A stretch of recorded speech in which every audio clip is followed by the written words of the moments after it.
അടുത്തൊരു വീഡിയോയിലേക്ക് എല്ലാവർക്കും സ്വാഗതം. ഇന്നും ഒരു ഇമോഷണലായൊരു വീഡിയോ ആണ് ഞാൻ ഷെയർ ചെയ്യാൻ പോകുന്നത്.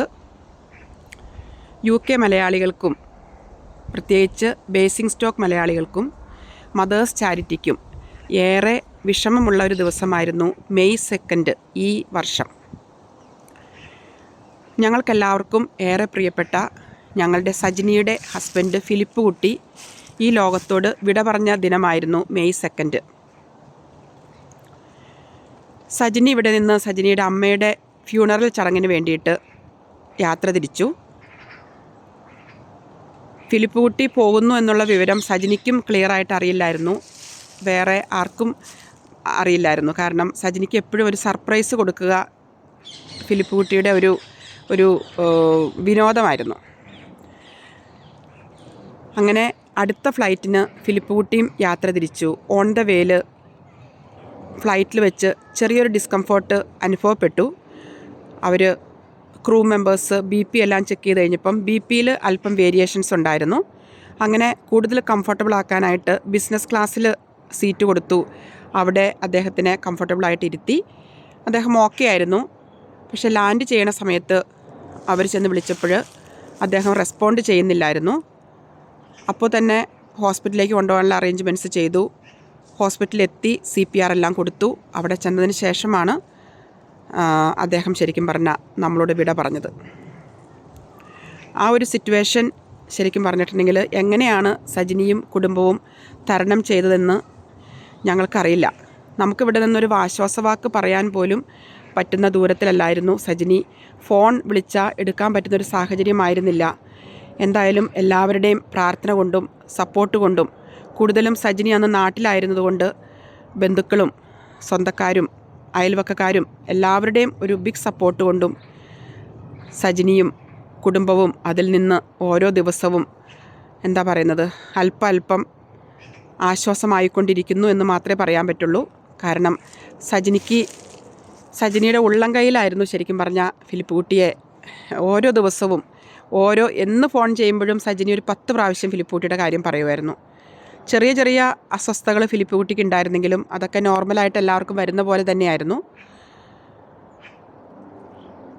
ശരിക്കും മദേഴ്സ് ചാരിറ്റിക്ക് സജിനിയും ഫിലിപ്പ് കുട്ടിയും ഏറെ പ്രിയപ്പെട്ടതായിരുന്നു.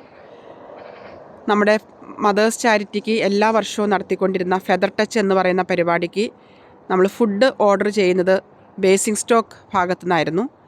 അത് കാരണം അത് ഓർഡർ ചെയ്യുന്നത് മാത്രമേ ഞങ്ങൾക്കറിയാവൂ. ബാക്കി എല്ലാ കാര്യങ്ങളും അവിടെ പോയി അത് കളക്ട് ചെയ്യുന്നതും കൊണ്ടുവരുന്നതും ഇവിടെ നമ്മുടെ ഹാളിൽ കൊണ്ടുവന്നിട്ട് അത് അതിൻ്റേതായ രീതിയിൽ ഓരോ കണ്ടെയ്നേഴ്സിലാക്കുന്നതും എല്ലാം ഫിലിപ്പ് കുട്ടിയുടെ ചുമതലയിലായിരുന്നു. ശരിക്കും പറഞ്ഞാൽ ഫിലിപ്പ് കുട്ടി അധികം സംസാരിക്കാത്തൊരു പ്രകൃതമായിരുന്നു, പക്ഷേ പ്രവൃത്തിയിലായിരുന്നു കൂടുതൽ കണ്ടുകൊണ്ടിരുന്നത്. ഇപ്പോഴും ഞാൻ ഓർക്കുന്നു, നമ്മളെ അടുത്ത് വിളിച്ചിട്ട് ഫിലിപ്പ് കുട്ടി പറയും, ചേച്ചി ഇത്ര ആണ് കേട്ടോ, നമ്മൾ 100 കേട്ടോ നമ്മൾ ഓർഡർ ചെയ്തത്, അത് കഴിഞ്ഞു, ഇനി ഒരു 20 കൂടി ഉണ്ട് കേട്ടോ എന്ന് ഫിലിപ്പ് കുട്ടി പറയുന്നതും, അത് കഴിഞ്ഞിട്ട് അതിൻ്റെ പൈസയുടെ കണക്ക് തീർക്കുന്നതും, അതുപോലെ തന്നെ ആ പാത്രങ്ങളെല്ലാം വണ്ടി കൊണ്ടുപോയി വെക്കുന്നതും അതെല്ലാം പറയുന്നതും എല്ലാം ഇപ്പോഴും നമ്മുടെ കൺമുൻപിൽ, ഞങ്ങളുടെ മദേഴ്സ് ചാരിറ്റിയുടെ കൂടുതൽ ട്രസ്റ്റിമാരുടെ കൺമുൻപിൽ തെളിഞ്ഞു വരുന്നുണ്ട്. ഈ കഴിഞ്ഞ ദിവസമാണ് എനിക്കും മദേഴ്സ് ചാരിറ്റിയുടെ ട്രസ്റ്റിയാണ് ലീല ചേച്ചിക്കും ചേച്ചിയുടെ ഹസ്ബൻഡും അതുപോലെ തന്നെ ചേച്ചിയുടെ മോളും ഞങ്ങളെല്ലാവരും കൂടി സജിനിയുടെ അടുത്ത് പോയി. കുറച്ച് ദിവസങ്ങൾ ആയി ഞങ്ങൾ പോകണമെന്ന് വിചാരിച്ചിട്ട്, പക്ഷേ എല്ലാവരുടെയും ഡ്യൂട്ടി എല്ലാം അറേഞ്ചായി വന്നപ്പോൾ ഇപ്പോഴാണ് പോകാൻ പറ്റിയത്. ചെന്ന് അങ്ങനെ സജിനിയെ കണ്ടു, കെട്ടിപ്പിടിച്ചു. എന്താ പറയേണ്ടത്, സജിനിയോട് എന്താ പറയേണ്ടതെന്ന് ഞങ്ങൾക്കും അറിയാൻ പാടില്ലായിരുന്നില്ല. പിന്നെ എനിക്ക് തോന്നുന്നു ദൈവം തന്നെ ധൈര്യം കൊടുത്തുകൊണ്ടിരിക്കുന്നു ഏത് അവസ്ഥയെയും അതിജീവിക്കാനായിട്ട്. സജിനിയായി കുറേ നേരം സംസാരിച്ചു. സജിനിയുടെ ദുഃഖങ്ങളും ഫിലിപ്പ് കുട്ടി പറഞ്ഞു പോയ ഒരുപാട് കാര്യങ്ങളും എല്ലാം സജിനി ഷെയർ ചെയ്തു.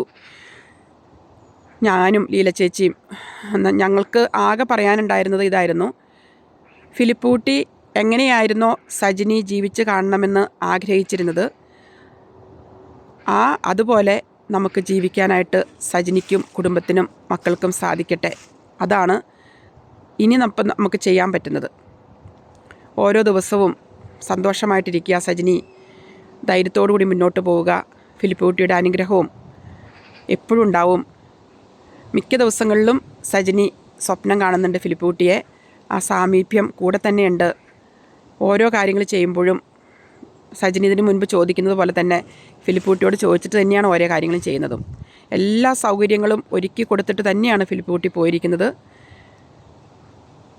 നമുക്ക് പറയാനുണ്ടായിരുന്നത്, മോളെ എത്രയോ യങ് ആയിട്ടുള്ള ആളുകളാണ് നമ്മളിന്ന് വേർപിരിഞ്ഞ് പോകുന്നത്. അത് വെച്ച് നോക്കുമ്പം ദൈവം നമുക്ക് ഇത്രയും നാൾ കൂടെ ജീവിക്കാനും ഇത്രയും ഇവിടെ ഒന്ന് സെറ്റിലാവാനും ഉള്ള ഒരു ഭാഗ്യം ദൈവം തന്നല്ലോ. അതോർത്ത് നമുക്ക് സമാധാനിക്കാം, ദൈവത്തോട് നന്ദി പറയാം.